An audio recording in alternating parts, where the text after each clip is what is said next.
ശിക്ഷിക്കുന്ന ഒരാളായിരുന്നു ഫിറഔൻ. അവിടുന്ന് കൽപ്പിക്കുന്നു, സ്വന്തം ഭാര്യയായ ആസിയാ ബീവി പരിശുദ്ധ ഇസ്ലാം സ്വീകരിച്ചതിന്റെ പേരില് അതാ ചുട്ടുകൊള്ളുന്ന ആണികളെ കൊണ്ട് ആസിയാ ബീവിയുടെ ദേഹത്തേക്ക് തുറപ്പിക്കുകയാണ്.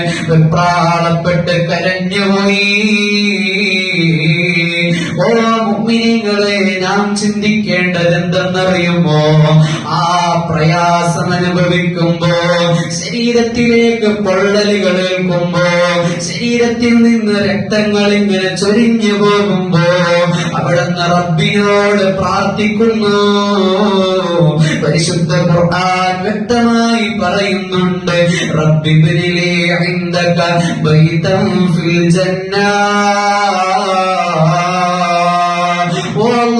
നിനക്ക് വേണ്ടി ഞാൻ എത്ര ത്യാഗങ്ങൾ സഹിച്ചു. വലിയ കൊട്ടാരമല്ലേ ഫിർഔനിന്റെ കൊട്ടാരം. ആസ്വദിച്ച് ഉല്ലസിച്ച് ജീവിക്കാൻ എന്ത് സൗകര്യങ്ങളാണ് ആ ഫിർഔനിന്റെ കൊട്ടാരത്തിൽ ഇല്ലാത്തത്. പക്ഷേ റബ്ബിനെ ഭയന്നു, റബ്ബിന്റെ ശിക്ഷയെ ഭയന്നു. അമുസ്ലിമായ ഫിർഔനിന്റെ കൽപ്പനയ്ക്ക് വഴിപ്പെട്ടില്ല. അങ്ങനെ അതാ അവിടുന്ന് ആ വേദന കൊണ്ട് അടരുമ്പോൾ അവിടുന്ന് പെട്ടെന്ന് ആസിയാ ബീവി ചിരിക്കുകയാണ്. നാം ചിന്തിക്കണം മുഅ്മിനീങ്ങളെ, ചൂട്ടുകൊള്ളുന്ന ആണികളെ കൊണ്ട് ശരീരത്തിലേക്ക് തറപ്പിക്കുമ്പോൾ പോലും അവിടെ ആസിയാ ബീവി ചിരിക്കുകയാണ്. എന്തേ കാരണമെന്നറിയുമോ? ആസിയാ ബീവി പ്രാർത്ഥിച്ചപ്പോൾ അവിടുന്ന് അല്ലാഹുവിന്റെ കഴിവ് കൊണ്ട് ആസിയാ ബീവിക്ക് സ്വർഗത്തിൽ വലിയൊരു സുന്ദരമായ ഭവനം കാട്ടിക്കൊടുക്കുന്നു. വിഷമിക്കണ്ട ആസിയാ, നിനക്ക് സ്വർഗത്തിൽ വലിയ കൊട്ടാരം ഞങ്ങൾ ഒരുക്കി വെച്ചിട്ടുണ്ട്. വലിയതായ കൊട്ടാരം സ്വർഗത്തിൽ നിങ്ങൾക്ക് പണിത് വെച്ചിട്ടുണ്ടെന്ന് പറഞ്ഞപ്പോൾ ആസിയാ ബീവി ചുട്ടുകൊള്ളുന്ന രക്തത്തിനിടയിൽ വെച്ച് അവിടുന്ന് സന്തോഷിച്ച് ചിരിച്ചുപോയി. ഇത് കണ്ടപ്പോൾ അവിടുന്ന് ഫിർഔന് കൽപ്പിക്കുന്നു, വലിയൊരു പാറക്കൽ എടുത്തുകൊണ്ട് വരാൻ. എന്തിനാണ് മുഅ്മിനീങ്ങളെ? പരിശുദ്ധ ഇസ്ലാം സ്വീകരിച്ചതിന്റെ പേരില്, പരിശുദ്ധ അല്ലാഹുവിന്റെ ഒരു വചനം പറഞ്ഞതിന്റെ പേരില് ആസിയാ ബീവിയുടെ നെഞ്ചത്തേക്ക് പാറക്കല്ല് വെക്കാൻ ക്രൂരനായ ഫിർഔന് കൽപ്പിച്ചപ്പോൾ അവിടുന്ന് വിഷമത്തോടെ കരഞ്ഞുകൊണ്ട് പ്രാർത്ഥിക്കുന്നു, ബീവി ആസിയാ ونجني من فرعون وعمله ونجني من القوم الظالمين. റബ്ബേ, ഫിർഔനിന്റെ ചെയ്തികളിൽ നിന്ന് എന്നെ നീ സംരക്ഷിക്കണേ. ഈ പ്രാർത്ഥനയെന്ന് കേട്ടപ്പോൾ അവിടുന്ന് അല്ലാഹു ആസിയാ ബീവിയുടെ മതേറുഹങ്ങ് പിടിക്കുന്നു.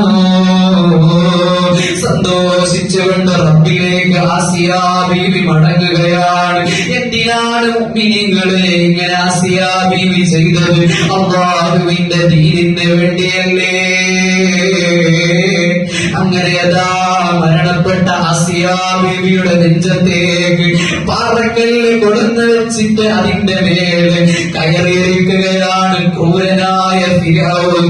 എന്തൊരു ആഭാസമല്ലേ മുഅ്മിനീങ്ങളെ!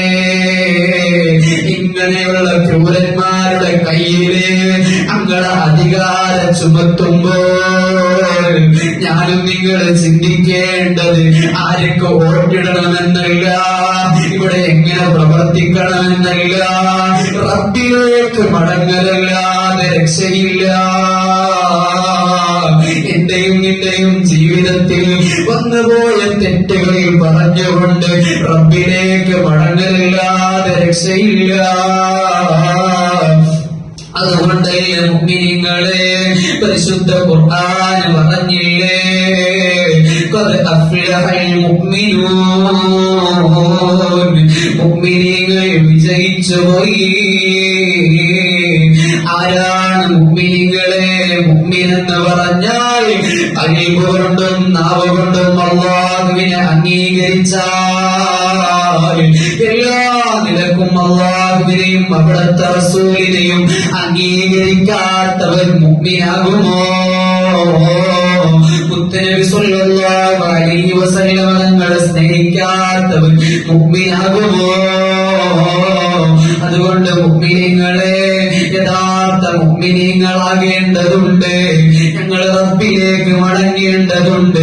ഞങ്ങൾ ചെയ്തു പോയ പാപങ്ങളെല്ലാം റബ്ബിലേക്ക് കരഞ്ഞ് പ്രാർത്ഥിക്കേണ്ടതുണ്ട്. അതുകൊണ്ട് മുഅ്മിനീങ്ങളെ, ഞങ്ങൾ ചെയ്ത പാപങ്ങളെല്ലാം അല്ലാഹു ഞങ്ങൾക്ക് പുറത്തു തരട്ടെ. ആരംഭപ്പുവായ മുത്തു മുഹമ്മദ് മുസ്തഫ സല്ലല്ലാഹു അലൈഹി വസല്ലം തങ്ങളുടെ കൂടെ ആ സ്വർഗത്തിൽ ഞങ്ങളെ ഒരുമിച്ച് കൂട്ടണേ അല്ലാഹ്. ഞങ്ങൾ എത്രയോ പാപങ്ങൾ ചെയ്തവരാണ്. ഞാനും എന്റെ റബ്ബല്ലാതെ അറിയില്ലല്ലോ അല്ലാഹ്. എല്ലാം നീ പൊറുത്തു തരണേ അല്ലാഹ്. അല്ലാഹ്, ഞങ്ങൾക്ക് ഭക്ഷണം തന്നവർ, സ്നേഹിച്ചവർ, സഹായിച്ചവർ, നീ അവർക്ക് സഹായിക്കണേ അല്ലാഹ്. നീ അവർക്ക് ഭക്ഷണം നൽകണേ റഹ്മാനെ. സ്വർഗത്തിന്റെ ഭക്ഷണം നൽകണേ റഹ്മാനെ. പ്രത്യേകിച്ച് എല്ലാവരും എനിക്ക് വേണ്ടിയും എന്റെ മാതാപിതാക്കൾ, ഉസ്താദന്മാർക്ക് വേണ്ടി പ്രാർത്ഥിക്കണമെന്ന് പറഞ്ഞുകൊണ്ട് വആഖിറു ദഅവാനാ അൽഹംദുലില്ലാഹി റബ്ബിൽ ആലമീൻ. അസ്സലാമു അലൈക്കും വറഹ്മത്തുള്ളാഹി വബറകാതുഹു.